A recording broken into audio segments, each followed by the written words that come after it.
You don't belong here. Just sleep in the lobby like some unwanted stray.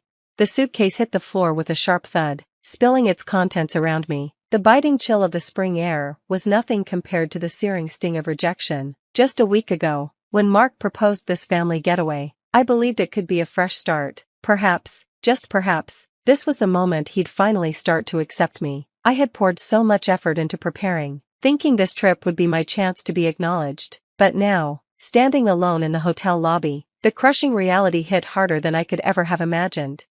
A forceful shove from behind sent me slamming into a marble pillar. "Oh, Anna, you're just in the way." Heather, my sister-in-law, sneered with a wicked grin. "Crawl into a corner and stay there." Clutching my suitcase, I watched as Mark, without sparing me a glance, lugged Heather's bags up the stairs. His eyes were deliberately averted, as though I didn't exist at all. "Go hide in the corner, will you? Your presence is just embarrassing," he muttered, walking off, his shoulder brushing against Heather's as they left me behind. My mother-in-law's mocking laughter echoed behind me. "At least you're not outside in the cold, huh?" she taunted. "Better here than being homeless, I guess." They had booked 3 rooms, excluding me once more. 4 years, I had endured their cruelty, constantly hoping that somehow, my efforts would win their approval. Growing up without a father, I had always craved a sense of family, a place where I truly belonged. I thought that if I just tried hard enough, if I was a good enough wife, they'd eventually see me for who I was. But standing here, under the cold glare of the chandelier, my shoulders aching and my heart sinking, I realized that it was never going to happen. Shaking with emotion, I reached for my phone and dialed. "My name is Anna James, I'm 35, married to Mark for 3 years. I was raised by my mother after my father passed. Family has always been everything to me. Before we got married, I had saved $5 million through careful investments. I never thought finances would need to be shared between us, but a year into our marriage, Mark came home late one night, smelling of alcohol and asking for help. He confessed he was drowning in gambling debt and begged me to help him. He couldn't handle it on his own, so I told him about my savings. That was the moment everything changed. From that day forward, Mark's behavior shifted. He proudly boasted about my wealth to his family, treating it as his own. I thought this would bring us closer, but instead, it only made him feel more entitled. "Anna, I'm a little short this month," he'd say, month after month, after squandering his paycheck on his own indulgences. When I hesitated, he would guilt-trip me. "Oh, I get it. A guy like me doesn't deserve nice things," he'd pout. I'd sigh, open my wallet, and tell myself that marriage was about partnership, but the requests kept coming, more frequent, more extravagant, expensive golf clubs, designer clothes, extravagant dinners. Every time I questioned his spending, he'd just shrug it off with a smug smile. "I'm lucky to have such a generous wife," he'd joke. Heather and my mother-in-law also took advantage, treating my savings like their own. Heather's snide remarks never stopped. "Mark is so lucky to have such a rich wife," she'd sneer, jealousy seeping through her words. "Embroidery? That's something only grandmothers do," she'd mock when she saw the cherry blossom piece I made in memory of my late mother. Gradually, their exploitation drained me. I paid for Heather's rent, covered for Mark's irresponsibility, and endured their cruel comments. I kept holding on, hoping that one day, they would recognize my worth. But standing there now, in the lobby, I realized it would never happen. Under the cold, dismissive gazes of Mark and his family, something inside me finally snapped. I had listened to Heather's complaints, supported Gemma financially, and tried to maintain peace, all in the hope of building stronger family ties. At first, Mark respected my success, Gemma was kind, and Heather treated me like a sister. But over time, everything shifted. Mark's demands grew, Gemma's dependence deepened, and Heather's bitterness became more biting. Still, I clung to the hope that one day they would understand and accept me. "Thanks, Anna, I'll make sure to pay the rent by tomorrow," Gemma would promise every month. Yet the rent was never paid, and I ended up sending $1,200 directly to her landlord to keep her from being evicted. "Mom, are you sure you've handled the rent?" Mark would casually ask. "Oh, I'm fine," she'd smile, pretending to be independent. It drained me to know she relied on me while putting on a facade, yet I never told Mark the truth.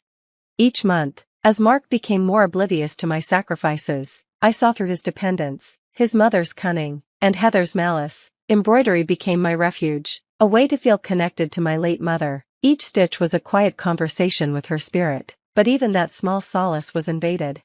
"Anna, let's have tea, let's spend time together as a family," Gemma would suggest. If I declined, her warmth would vanish. "Who do you think you are? Aren't we family?" Heather would chime in, her words sharp. "Isn't family important to you, Anna?" Even Mark joined in. "Why can't you just get along with my mom and sister?" he'd ask dismissively. The joy I once found in embroidery slowly faded. Each stitch felt like a burden, a reminder of how little I mattered. My home, which should have been a sanctuary, became suffocating, yet I couldn't let go of the one thing that still connected me to my mother. Then, one day, Mark surprised me. "Hey, Anna, let's do something special for your birthday this year, just the two of us. How about a trip?" I looked at him, stunned. In 3 years of marriage, we had never celebrated my birthday. He always claimed he couldn't afford it, telling me to treat myself with my own money, but now, he seemed genuinely excited. "I'll plan everything, it's your birthday, after all," he said, showing me pictures of a luxury hotel with chandeliers and a grand lobby. A flicker of hope sparked within me. Maybe, just maybe, this time would be different. As the trip approached, Mark grew more distant. He was glued to his phone, texting and smiling to himself. "Is everything okay, Mark?" I asked, uneasy. "Oh, yeah, nothing, just stuff," he replied vaguely. 3 days before the trip, he came home early, his tone serious. "I wanted to share something that made my heart drop a bit. My mom discovered a new restaurant nearby that she was excited to try, and Mark thought it would be a great idea to invite her." A knot tightened in my stomach. "Why?" I whispered.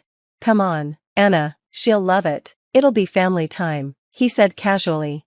Family time, in Mark's world, that typically meant his mom, his sister, and occasionally me. "Oh, and my sister's coming too," he added. His hesitation and the forced tone made it clear this wasn't how I imagined things going. "She and her husband had a big fight. She needs a break," he explained, trying to justify it. "But this was supposed to be my birthday," I said softly, my voice quivering. "What's the issue? It's just family," he snapped. "Are you really that opposed to having them join us?" I stayed silent, biting my tongue. His tone made me feel unreasonable. On the day of the trip, I spotted Gemma and Heather already waiting at the station, looking like they'd been part of the plan all along. "Anna, we're all set, right?" Heather's voice dripped with mockery. "A family trip on your birthday, how perfect," she added sarcastically. I stood frozen on the platform, feeling the last of my hope slip away. 3 years of marriage, sacrifices, and for what? To be treated like an outsider in a family that never really accepted me. I closed my eyes, a soft breeze brushing against my face. "Oh, Mark, I would love one of those lovely lunches." His mother's voice was sharp, intentionally loud. She hooked her arm through his, completely ignoring me.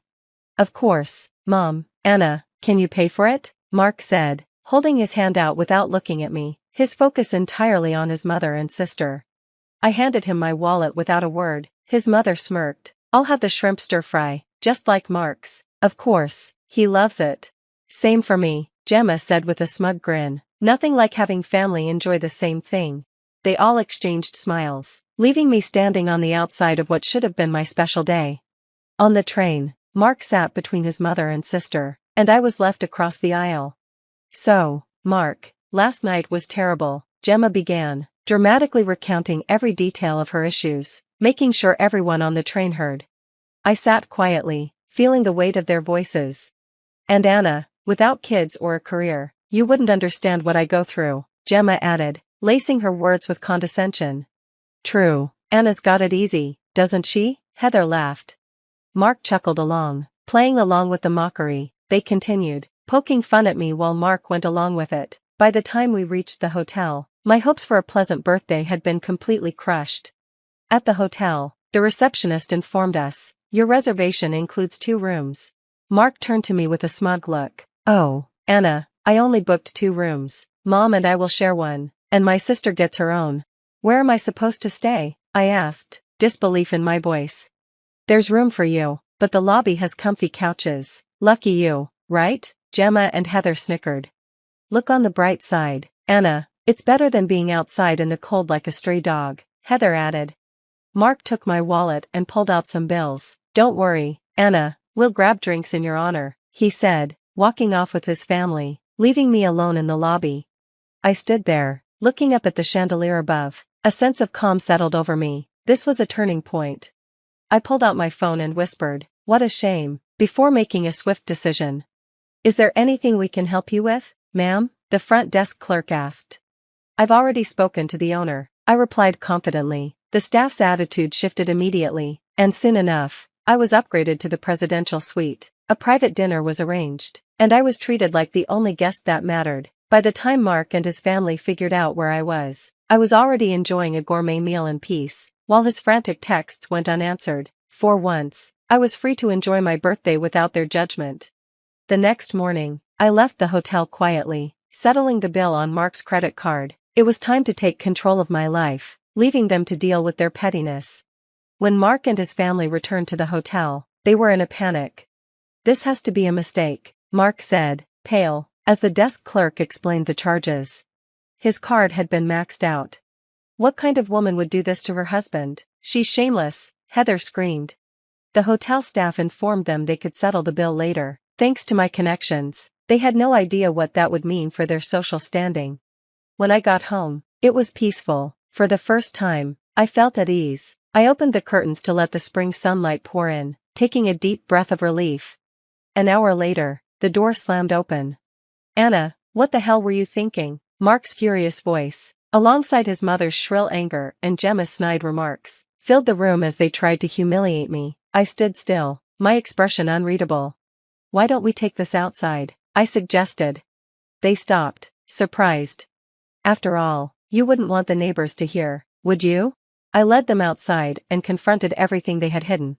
"By the way, here's the truth about the support I've given your mother all these years," I said, watching Mark's face twist as I revealed how I'd covered his mother's rent for 3 years. "That's over now." His mother's smugness turned to desperation. "But Anna, you can't just stop like this."